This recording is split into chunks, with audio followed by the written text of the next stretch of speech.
नमस्कार, ध्येय टीवी के डेली एमसीक्यू प्रोग्राम में आपका स्वागत है। इस प्रोग्राम के माध्यम से हम आपके लिए आईएएस, पीसीएस और अन्य प्रतियोगी परीक्षाओं के लिए लेकर आते हैं कुछ ज़रूरी एमसीक्यूज यानी बहुवैकल्पिक प्रश्न।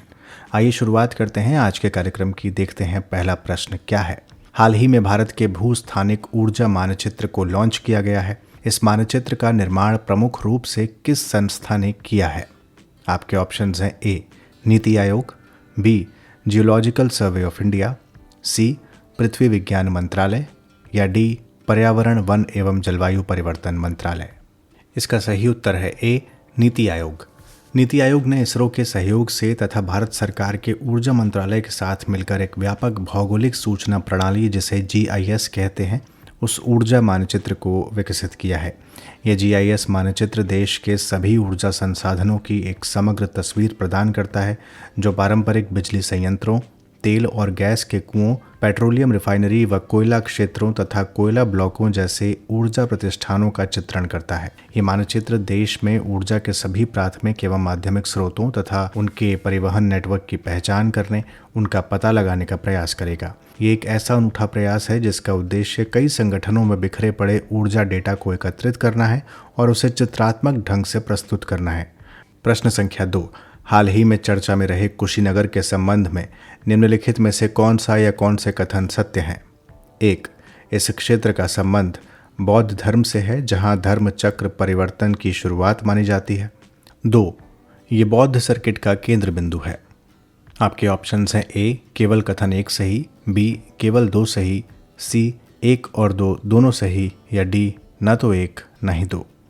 सही उत्तर है बी केवल कथन 2 सत्य। पूर्वी उत्तर प्रदेश में स्थित कुशीनगर जिला बौद्ध धर्म के अनुयायियों के लिए एक प्रसिद्ध तीर्थ स्थल है जहां महात्मा बुद्ध को निर्वाण की प्राप्ति हुई थी। ये स्थल महापरिनिर्वाण की घटना से जुड़ा हुआ है, न कि धर्म चक्र परिवर्तन की, जैसा कि ऑप्शन में कहा गया था। हाल ही में यहाँ कुशीनगर अंतर्राष्ट्रीय हवाई अड्डे का उद्घाटन किया गया है। यह हवाई अड्डा दक्षिण एशियाई देशों के अलावा ताइवान, दक्षिण कोरिया, चीन, थाईलैंड, वियतनाम और सिंगापुर जैसे देशों के पर्यटकों को सीधा यहाँ पहुँचाने की सुविधा प्रदान करेगा। ये स्थल बौद्ध सर्किट का केंद्र बिंदु भी है।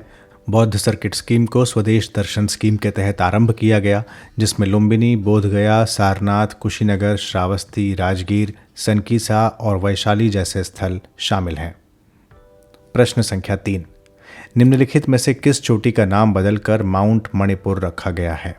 आपके ऑप्शंस हैं ए माउंट डियावलो, बी माउंट चोलुंगा, सी माउंट हैरियट या डी माउंट देवबन।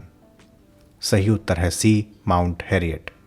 हाल ही में मणिपुर के स्वतंत्रता सेनानियों को श्रद्धांजलि देते हुए केंद्र सरकार ने अंडमान और निकोबार द्वीप समूह के एक द्वीप शिखर माउंट हैरियट का नाम बदलकर माउंट मणिपुर कर दिया है। गौरतलब है कि मणिपुर राज्य ने साल 1857 की क्रांति तथा 1891 के एंग्लो मणिपुरी युद्ध के दौरान अंग्रेजों के विरुद्ध विद्रोह करने में महत्वपूर्ण भूमिका निभाई थी। इसके अलावा उस समय मणिपुर एक ऐसा राज्य था जिसने अपना संविधान भी लागू किया था। माउंट हैरियट जो अब माउंट मणिपुर बन गया है, ये अंडमान एवं निकोबार द्वीप समूह की तीसरी सबसे ऊंची चोटी है। यहाँ पर एंग्लो मणिपुरी युद्ध के दौरान मणिपुर के महाराजा कुलचंद्र सिंह तथा 22 अन्य स्वतंत्रता सेनानियों को कैद किया गया था। प्रश्न संख्या 4। चर्चा में रहे द अर्थ शॉट प्राइज के संदर्भ में निम्नलिखित में से कौन सा या कौन से कथन सत्य हैं? 1. पर्यावरण से संबंधित इस पुरस्कार को वर्ष 2021 में पहली बार शुरू किया गया। 2. इस पुरस्कार को इको ऑस्कर के नाम से भी जाना जाता है। आपके ऑप्शंस हैं ए केवल कथन 1 सही, बी केवल कथन 2 सही, सी 1 और 2 दोनों सही या डी न तो 1 न ही 2। सही उत्तर है सी 1 और 2 दोनों सही। हाल ही में लंदन के एक समारोह में प्रिंस विलियम द्वारा शुरू किए गए पहले पर्यावरणीय अर्थशॉट प्राइज से विजेताओं को सम्मानित किया गया। इस पुरस्कार को इको ऑस्कर के नाम से भी जाना जाता है। ये पुरस्कार वैश्विक तौर पर पृथ्वी के सामने आने वाली पर्यावरणीय चुनौतियों से निपटने के लिए नवीन समाधान की खोज के लिए दिया जाता है। साल 2021 से 2030 तक हर साल 5 विजेताओं को ये पुरस्कार दिया जाएगा। इस पुरस्कार में प्रकृति की रक्षा और पुनर्स्थापना, स्वच्छ वायु, महासागरों को पुनर्जीवित करना, अपशिष्ट रहित दुनिया का निर्माण करना और हमारी जलवायु में सुधार लाने जैसे 5 क्षेत्र शामिल हैं। इस वर्ष भारतीय उद्यमी विद्युत मोहन की अगुवाई वाली टाकाचर परियोजना को हमारी स्वच्छ वायु श्रेणी के तहत पुरस्कृत किया गया है। इस परियोजना के तहत कृषि अपशिष्टों को जैव उत्पादों में बदल दिया जाता है तथा धुएं के उत्सर्जन में 98% तक कमी की जा सकती है।